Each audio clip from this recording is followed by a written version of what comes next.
Esta es una entidad un poco más distinta a las anteriores. En general, pues la incidencia en Estados Unidos se estima que representa el 0,5% de todos los casos nuevos de cáncer y tiene una incidencia de 1 a 2 casos por cada 100.000 personas. Es la neoplasia mieloproliferativa más frecuente de todas. En general también tiene un predominio más en hombres que en mujeres y la edad media al diagnóstico es de 60 años. Esa, afortunadamente, también, al igual que la trombocitemia esencial y la policitemia vera, tiene un buen pronóstico. Se describe que hay una supervivencia global a los 5 años alrededor del 70%. Y esta leucemia representa alrededor del 15% de todos los casos nuevos de leucemias en adultos. La leucemia crónica en adultos, la más frecuente es la leucemia linfocítica crónica y después la leucemia mieloide crónica. Esta enfermedad, pues esta neoplasia, está dada por esta translocación del BCR-ABL. Se hace un gen quimérico en el que el brazo largo del cromosoma 9 le comparte material genético al brazo largo del cromosoma 22. Y este gen, pues básicamente va a inducir una señalización excesiva a nivel de YAC2, a nivel también de RAS y una inhibición en la señalización de AKT. Em, Dependiendo como del punto de ruptura en el que se sufre o que se intercambia el material del cromosoma 9 al cromosoma 22, así también se va a dar un peso molecular el gen, este gen que es el gen, el transcrito mutado, perdón, no es gen, es un transcrito. Y básicamente existen tres pesos moleculares. Está el P210, que es el más frecuente y el que se relaciona con leucemia mieloide crónica. Y cuando el punto de corte genera un peso molecular de 190, este transcrito está relacionado a una leucemia linfoblástica aguda, perdón, y el otro transcrito que se describe es el 230, que este se relaciona a una leucemia neutrofílica crónica. La clínica pues va a estar dada de acuerdo a las fases. Como lo vamos a ver en la otra diapositiva, en la clasificación actual ya no existe la fase acelerada, pero todavía, digamos, o sea, todavía utilizamos mucho esta clasificación porque los síntomas sí van a estar dados como por la carga de blastos que nosotros veamos en la médula, ¿verdad? Lo que se describe de esta neoplasia es que existen tres fases. Está la fase crónica, la fase acelerada y la fase blástica, que depende básicamente del porcentaje de blastos que hay en médula ósea. En la fase crónica se describe que al menos alrededor de la mitad de los pacientes son asintomáticos y la otra mitad van a tener síntomas dados por las citopenias o por la leucocitosis que tiene, porque realmente esta leucemia es como la que tiene un debut por excelencia de una leucocitosis, que se define como un recuento de leucos arriba de 50.000. Em, en general, se estima, ¿verdad?, que la evolución a otras fases tiene una media de 3 a 5 años en aquellos pacientes que no responden a un inhibidor de tirosina sinasa de primera generación. Y en la fase crónica, pues básicamente vamos a encontrar menos de un 10% de blastos y los pacientes, pues, pueden también tener esplenomegalia y esto que les explico, los síntomas dados por las citopenias o por la leucocitosis.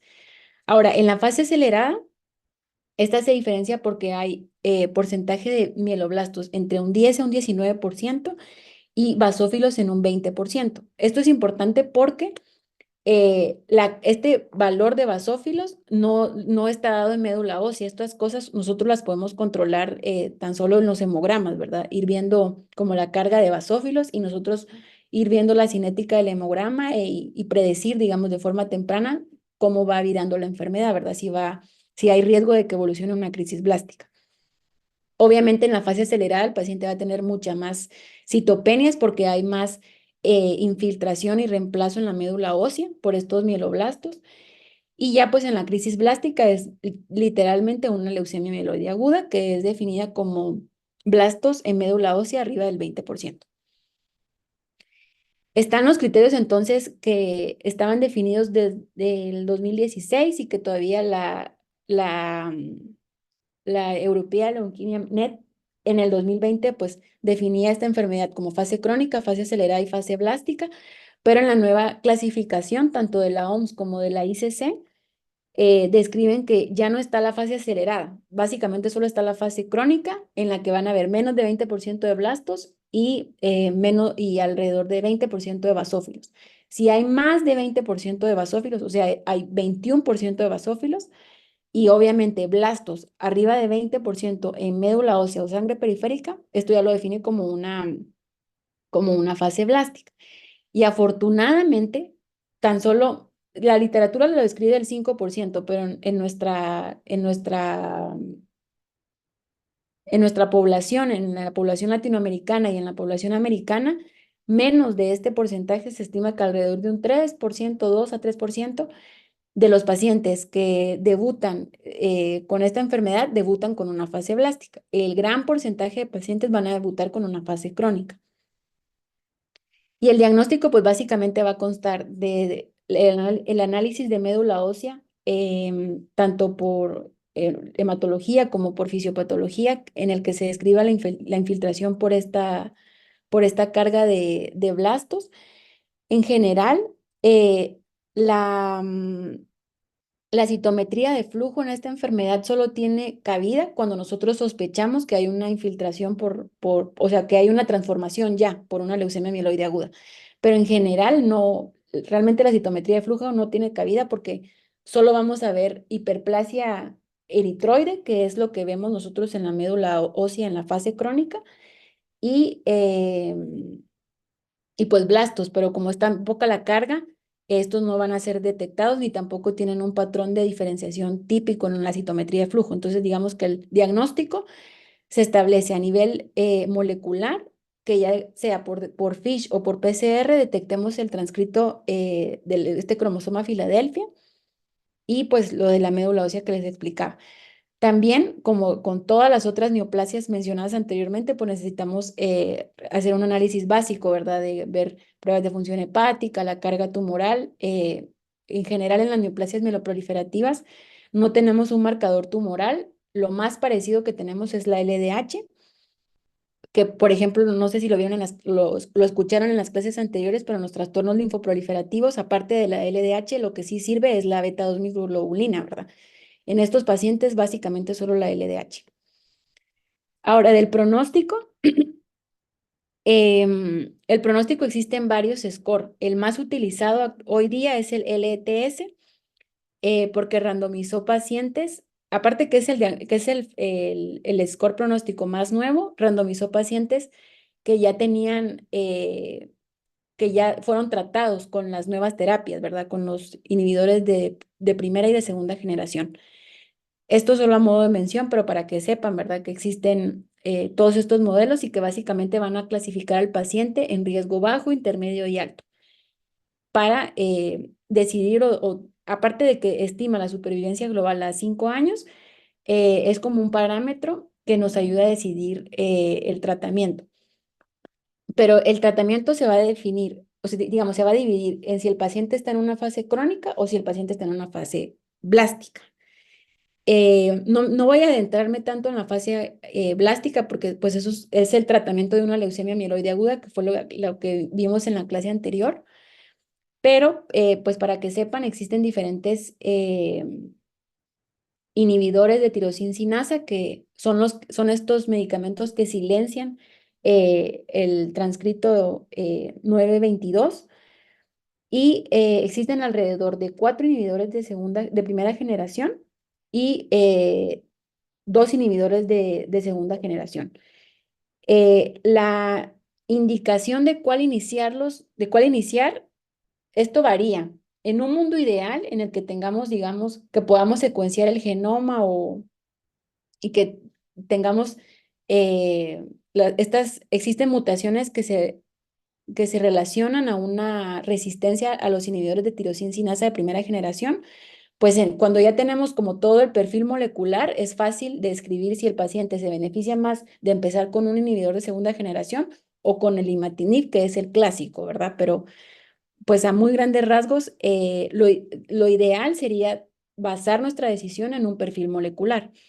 Si no, lo que se describe, por ejemplo, es que el dasatinib, que es un inhibidor de tirosina sinasa de segunda generación, eh, por ejemplo, está como contraindicado o no se nos antoja tanto iniciarlo si el paciente tiene derrame pleural, si tiene hipertensión pulmonar, porque se ha relacionado que, aparte que genera efusión pleural, hay también mayor riesgo de eventos arterioclusivos.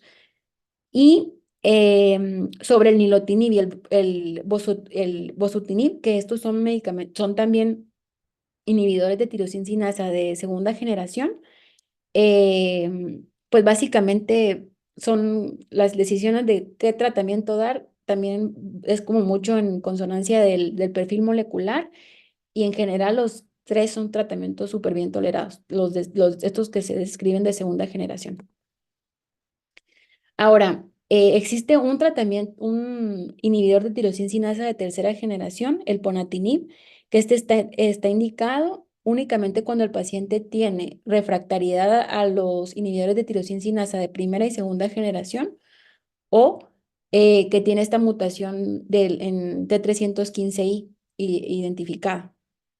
Los pacientes, entonces, ya cuando reciben el inhibidor de tirosina sinasa, pues el monitoreo generalmente lo hacemos 3 meses después del inicio y de ahí así cada 3 meses.